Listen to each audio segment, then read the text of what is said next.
공급이 잘 나와야 되는 그런 시기였는데 그때도 착공으로 기준을 좀 바꾸긴 했지만 여전히 준공도 아니고 또 수도권에만 공급 계획을 발표하고 그러면 비수도권은 대한민국도 아니라는 그리고 135만 호라는 그런 숫자라든가 도심 내 개발에 대한 정량적인 그 물량 자체가 너무 협소하고 그리고 시장에서는 공급이 좀 없다는 인식이 있기 때문에 그거를 깨주는 좀 컨센서스 상회하는 공급이 나와야 되는데 그런 것도 없었기 때문에 97 대책 나오고 나서는 이제 주택 가격 상승을 막을 수가 없을 것 같다. 627로 유동성 좀 잡아놨다고 하지만은 지금은 비정통적인 경로의 유동성이 많거든요. 네. 가족 간에도 돈 빌릴 수도 있고 가상자산이든 미국 주식이든 굉장히 많은 유동성 경로가 또 있기 때문에 그래서 그런 부분에서 실패할 거라고 생각을 해가지고 저는 차관이 그 내려가게 된 것도 본인의 말실수긴 하지만은 97 대책이 결국은 실패한 거가 돼버렸기 때문에 그 정책 실패에 대한 책임을 질 수밖에 없는 상황이었다고 생각하고 있습니다. 네, 여러분 안녕하세요. 오늘 경익난과 토론합시다. 토론 초대 손님은 최상욱 대표님이세요. 안녕하십니까? 네, 안녕하십니까? 네, 머리가 아주 더 컬리해지셨는데. 이게 말입니다. 네.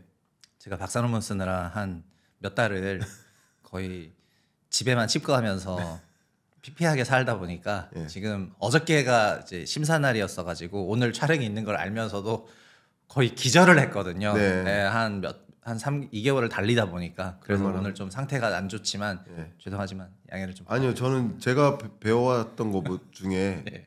제일 보세요. 오늘 완전 깨끗하게 하고 나와가지고 저는 원래 깨끗한데 멋있습니다. 네, 죄송합니다. 이 컬리한 모습이 멋있습니다. 자, 바로 단도직입적으로 이 질문부터 드릴게요. 네. 이재명의 책사 뭐 이렇게 불리더라고요. 그건 아닐 것 같고요. 아니에요? 아무튼 네. 아닙니까? 그럼 이재명 네, 뭐- 대통령은 책 사셨습니까? 아, 그건 아니고요. 그건 모르겠고요. 네, 사람들이 막 악플다실 네. 것 같아요. 네. 자, 근데 이렇게 질문 드릴게요. 뭐 최상욱 대표님이 부동산 상승론자로 바뀌었다.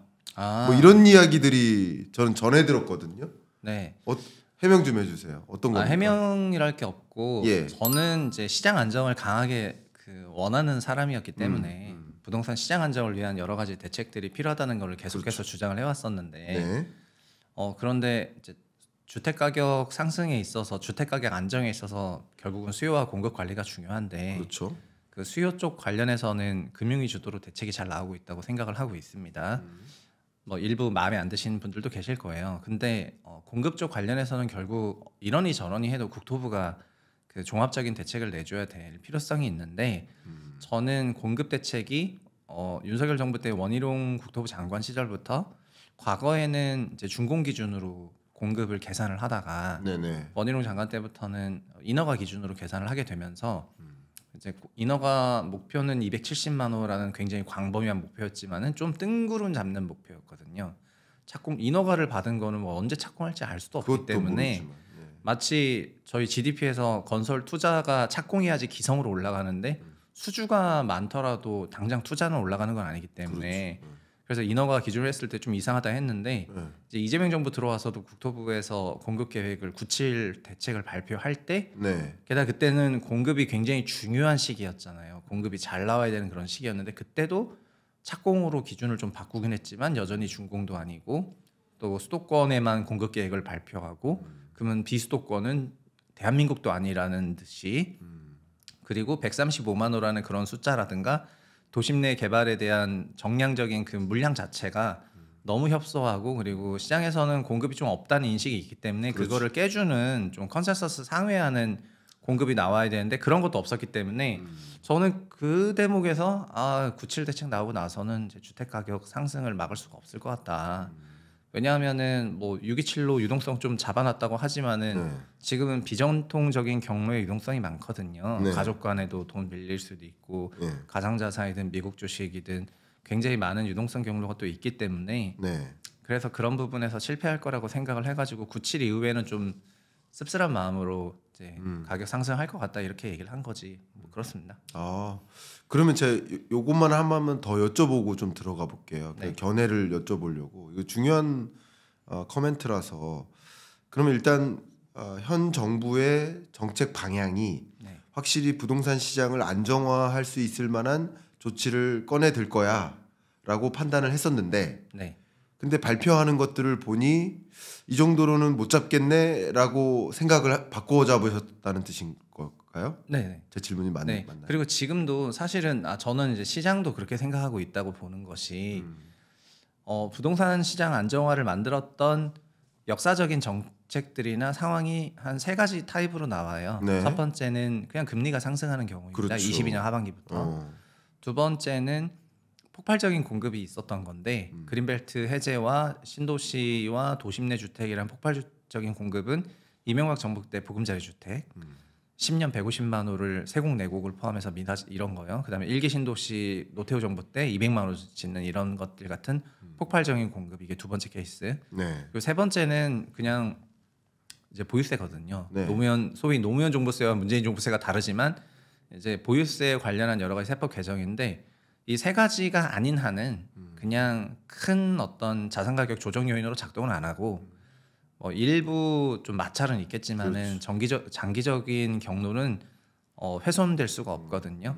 그런데 새 정부에 좀 기대했던 거라면은 시장 가격 안정에 대한 의지가 굉장히 강했기 때문에 네. 그 공급단에서는 좀 혁신적인 공급이 나올 것이라고 기대를 많이 할 수밖에 없었는데 국정이 시절부터 뭐 주민센터만 바꿔도 서울에 15만 호 공급된다 이런 언플을 엄청 했기 때문에 네네. 그러니까 그런 공급들이 있을 거라고 생각했던 게 그게 97로 다 깨진 거다. 저는 이제 이렇게 이해를 하고 있고요. 네. 97에서 그런 걸 하나도 반영하지 않았고 그냥 다 말만 앞섰던 것이었다. 이런 결론이 났고 그렇다면은 남는 건 두 가지지 않습니까? 보유세랑 이제 금리인데 금리는 뭐 22년 같은 경우에도 글로벌 경기랑 연동되는 과정에서 올라간 거지 한국적인 요인만으로 올라간 건 아니기 때문에 아니죠. 개별적으로 판단할 수, 그러니까 이게 부동산 죽이려고 일부러 금리를 높이는 일은 불가능하고 그렇다면 남는 거는 결국 보유세밖에 없는데 그 보유세 카드조차도 내년 지선 때문에 보유세에 대한 논의가 지금 좀 줄어들고 이제 현재 11월 거의 이제 말이잖아요. 11월 말 기준으로 그냥 공급 얘기만 계속 붙잡고 있는 것을 보면은 그럼 자연스럽게 그럼 보유세도 지금 안 쓰는 거고 금리는 이제 독자 조정이 안 되는 거고 그다음에 공급은 한번 실패했는데 이제 이걸 만회하기 위한 메이크업 공급 계획 정도만 짜는 거라면 네. 장기 경로가 훼손이 될까? 그다음에 도심 내 주택 공급이 부족하거나 저는 그 이전에 그 우리나라 부동산 시장에는 소위 피크아웃이라는 그 망령이 돌아다니면서 네. 돈들이 지방에서 서울로 오고 있다고 미시적인 불균형이 심하다고 보고 있거든요. 네. 이 미시적인 불균형이 굉장히 심한 상태에서 이 정도만으로 안정이 되냐 그건 아니라고 생각하고 있습니다. 그러니까 말씀 주셨던 것처럼 저도 상당 부분 공감하는데 뭐 정부 정책의 어떤 큰 기조가 대개조 이렇게 네. 세 글자를 가지고 왔는데 알고 보니 발표한 현재까지의 정책들을 보니 대개조까지는 아니구나. 네 맞아요. 이렇게 되는 저희가 거고. 이제 저는 건축이니까 재건축도 있고 리모델링도 있고 인테리어 소수선도 있고 뭐 입주 청소도 있는데 사람들은 재건축 수준의 예. 어떤 무언가를 기대했는데 예. 뭐 간판은 다 그렇게 붙였어요. 간판 그렇게 다 붙였는데 그냥 인테리어 소수선 하는 수준이었다는 그렇죠. 겁니다. 예. 네. 그러니까 대개조를 나름 기대했었는데 대개조가 아닌 게 되니까 네. 결과적으로 이 부동산 정책이 시장을 안정화하는데 좀 실패하는 게 아닌가 이런 네. 판단을 좀 저는 하시는 차관이 그 내려가게 된 것도 결국 본인의 말실수긴 하지만은 97 대책이 결국은 실패한 거가 돼버렸기 때문에 그 정책 실패에 대한 책임을 질 수밖에 없는 상황이었다고 생각하고 있습니다. 좋습니다. 그러면 제가 뭐 부동산 시장 관련해서 이 질문 하나만 더 드려볼게요. 그러면 어떻게 해야 된다고 생각하십니까? 이 정책의 움직임이 네. 어떤 식으로 뭐 대충 말씀은 나온 것 같은데. 그거는 이제 예. 제가 아니라 한은에서 지난주에 답을 줬는데 네.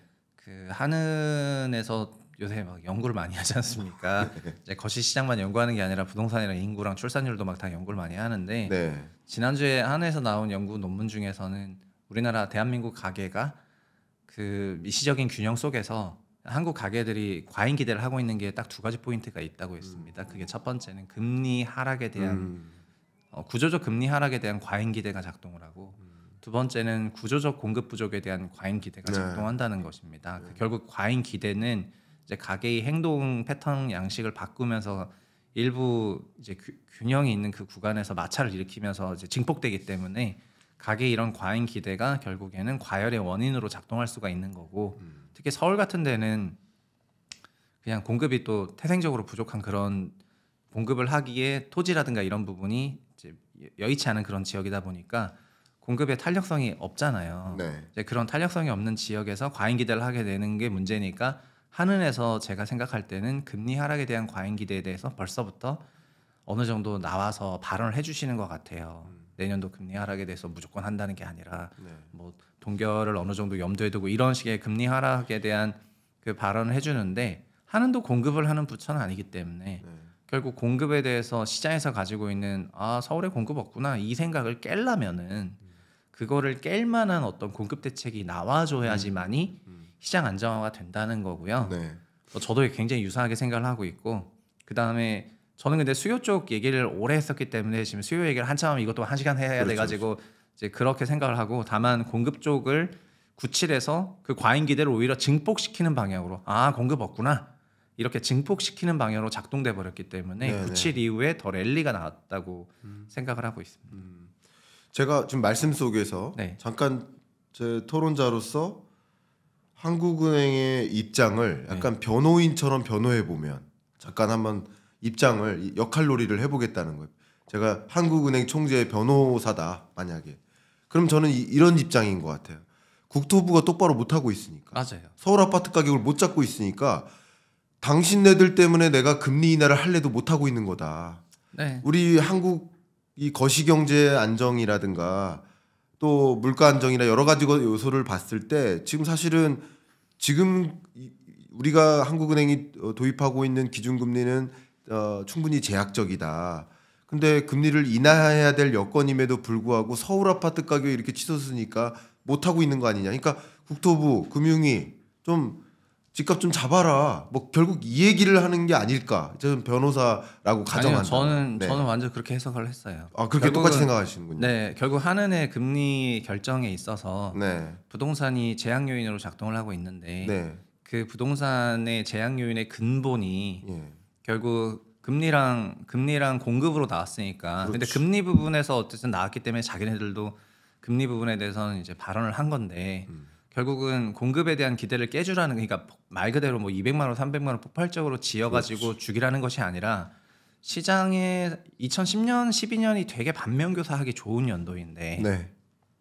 보금자리 계획은 10년 150만 호였지만 3년밖에 없었거든요. 물론 박근혜 정부 때 없어서 그렇지만 근데 그 3년에 1년차 때부터 바로 10년짜리 계획을 발표해버리니까 그러면 10년 동안 이렇게 하는 거니까 공급이 그냥 짱짱하게 나오는구나 하면서 자연스럽게 수요가 이제 이연이 되는 효과가 발생을 했어요. 네네. 그러니까 실제 그게 필요하다는 것이 아니라 기대가 이제 느슨해져야지 되거든요. 네. 근데 그런 부분에서 97 대책이 나오기 전에 엄청 중요한 순간이었는데 그래서 9월 초쯤에 국토부 주도로 막 외부에 있는 시장 전문가들이랑 여러 사람한테 간담회를 했어요. 근데 제 기준에서는 6월에 차관이 갔고 7월에 장관이 갔는데 9월까지 대책이 안 나왔다니까 난 이해가 안 된다. 놀았냐?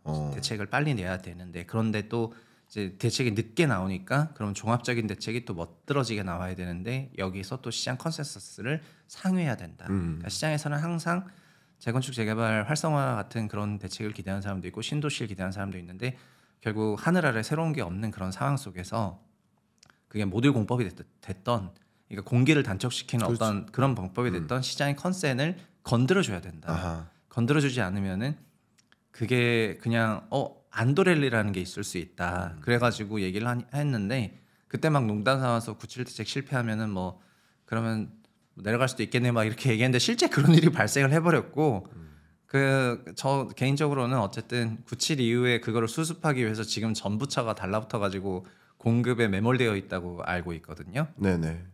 그럼 처음부터 잘했어야 되는 게 아니었냐 이런 거고 그렇지. 그거는 역설적으로 생각을 해보면은 전 문재인 정부 때도 이랬다고 생각하는 부분이 있는데 저는 박근혜 정부 때 얼마나 주택 가격 상승을 위한 그런 장치들을 많이 심어놨는지를 알았기 때문에 17년 상반기 때 전체적으로 안정세이긴 하였으나 그때 막 내리강세 주장하면서 그 보고서 쓰고 세미나 하고 이렇게 다닐 때 첫 번째 나온 대책들이 점점 되게 마일드하게 나왔거든요. 근데 시차를 두고 엄청 큰 게 오는데 막 그런 상황 속에서 그런 게 나오다 보니까 결국 문재인 정부 때도 첫 번째로 나왔던 6.17 막 이런 대책들 나오고 나서 그냥 랠리 해버리고 맞아. 그러니까 부랴부랴 파리 대책 내고 이런 게 있었는데 지금도 유사한 상황인 것 같습니다. 그래서 메타인지 자체가 지금 아주 치열한 상황이라고 인식을 해서 그냥 한 수 한 수 최선을 다해야 되거든요. 근데 한 수 더 보고 반응 보고 좀 더 내야 되겠다 이렇게 해서는 안 되는 분위기인데 그런 것 같아서 아쉽습니다. 맞습니다. 거기에 이제 뭐 더군다나 내년에 있을 지방선거까지 눈치를 좀 보고 있는 네. 그런 것들까지 생각해 보면 어쩌면 이제 하는 입장에서 생각해 보면 정말 많은 사람들이 그래요. 한국은행은 언제까지 서울 집값 고민만 하고 있느냐. 그게 아니라 서울 집값이 안 잡히고 있으니까 본연의 통화 정책의 목적을 수행할 수가 없는 그렇게 해석할 수도 있는 것이 아닌가. 잠깐 변호인처럼 한번 얘기를 해봤습니다. 네. 마침 우리 대표님께서 달러 자산 1억으로 평생 월급 완성하라라는 책을 준비해 주셨어요. 네. 그러면 결국 이 부동산 시장과 국내 이런 자본 시장의 흐름을 놓고 봤을 때 달러 자산으로 돈을 옮겨야 된다 하는 큰 틀의 의견을 담고 계신 건지.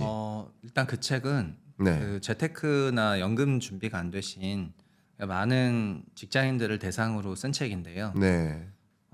제 외국계 회사를 다니시는 분들 같은 경우에는 자사주가 한 15년, 20년간 장기간 시장 성장을 하면서 퇴직을 할 때나 아니면은 중간에라도 한 40대 중후반만 되더라도 그게 뭐 수십억이 되는 경우가 되게 많은데 우리나라는 뭐 자사주 주는 회사도 별로 없고 그리고 설령 자사주 준들 박스권 순환 박스장에 갇혀가지고 자사주가 오르지도 않는 그런 상황이다 보니까 연금이 없는데 네. 그래서 오히려 그 은퇴 이후의 삶 때문에 부동산을 결국 사고 이게 장기 주거 안정을 목적으로 사다 보니까 현금 흐름이 더 고갈되고 네. 이런 문제가 많이 발생을 해요.